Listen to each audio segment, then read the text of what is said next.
في حلاوة الرز ده، في حلاوة الفراخ دي اللي ما خدتش نص ساعة حتى، هي 25 دقيقة وكانت مستوية في الفرن وزي العسل بأحلى تتبيلة اللي ريحتها قلب البيت. هنعمل دبابيس بس هنعملها بطريقة سريعة ومنجزة، وما تخليناش نقف كده على نار البوتاجاز الصعبة قوي دي. في بولة كده هنزل بمعلقتين صلصة، وهنزل بنص كوباية صغيرة زيت،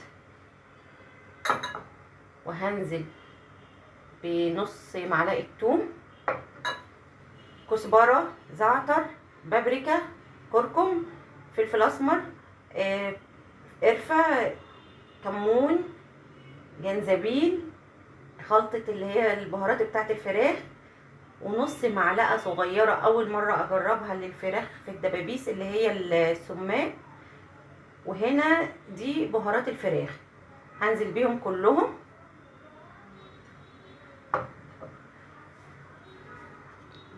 وهنزل بمعلقة ملح كبيرة، معلقة يعني حلوة كده ملح، هقلبهم.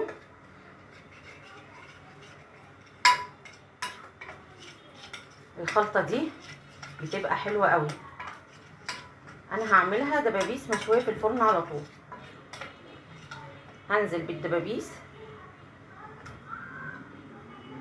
بصوا هي سريعة يعني لمدة نص ساعة هتلاقي الاكل كله استوى. بعد ما قلبتها في التتبيلة انا فاتحة الدبوس اللي هي الفتحة زي البتر فلاي كده، نزلت بالتتبيلة بالدبابيس كلها كده في قلب الصينية، هغطيها في الفرن، يعني هدخلها الفرن على درجة حرارة 200، متولعة عليها حوالي تلت ساعة، هتاخد نص ساعة او 25 دقيقة، واخر 5 دقايق شيلي ورقة الفويل شغلي الشواية عليها لمدة 5 دقايق، هتاخد وش من فوق وهتبقى مشوية وزي العسل بإذن الله. هعمل معاها بقى يا ست الكل ايه، هعمل معاها رز بسمتي ان شاء الله. انا كده غطيتها وهدخلها بقى الفرن زي ما احنا اتفقنا على درجة حرارة 200.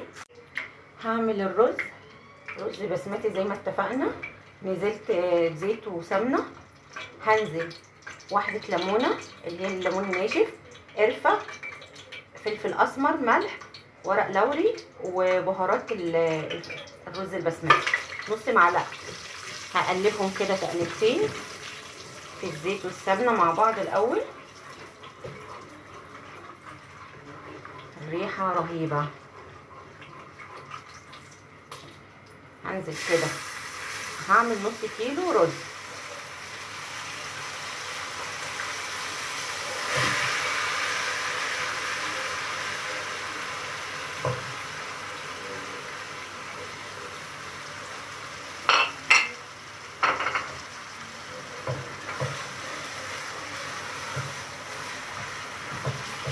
هقلبه. انا الرز البسمتي غسلاه 4 مرات، ونقعته في الميه حوالي تلت ساعه او ربع ساعه في الحدود دي. هقلبه بقى لحد ما يعني ياخد درجه الفلفله بتاعته. خلاص الرز هضيف ليه الميه، بصوا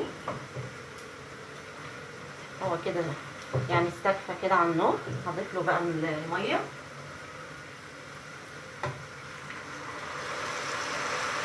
ميه سخنه طبعا.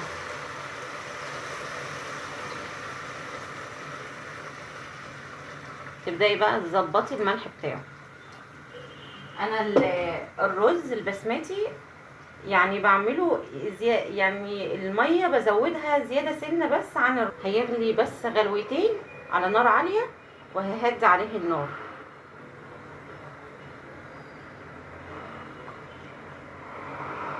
ريحته رهيبه.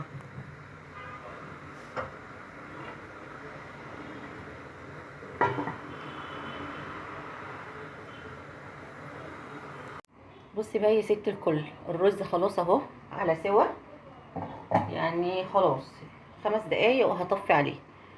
نزلت معلقه يعني بصوا حوالي 3 4 معالق ميه عليهم بودره زعفران اهو. بنزل كده بحاول ادي لون عشان يديني لون اصفر كده بس، وهغطي عليه.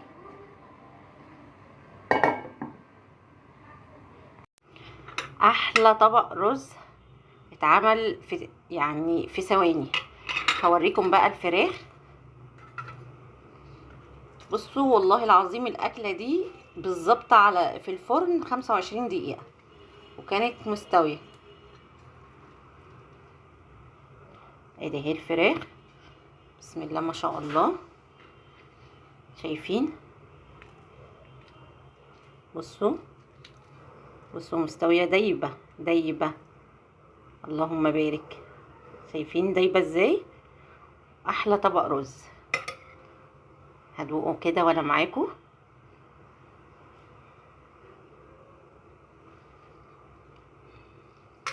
تحفه تحفه والله، مش عشان بشكر في عمايل ايديا، لا حلوه قوي. بكده وصلنا لنهايه الفيديو. ما تنسوش الاشتراك، تفعيل الجرس، اللايك الحلو من ايديكم، ويا ريت تشتركوا عشان يوصل لكم كل جديد. السلام عليكم.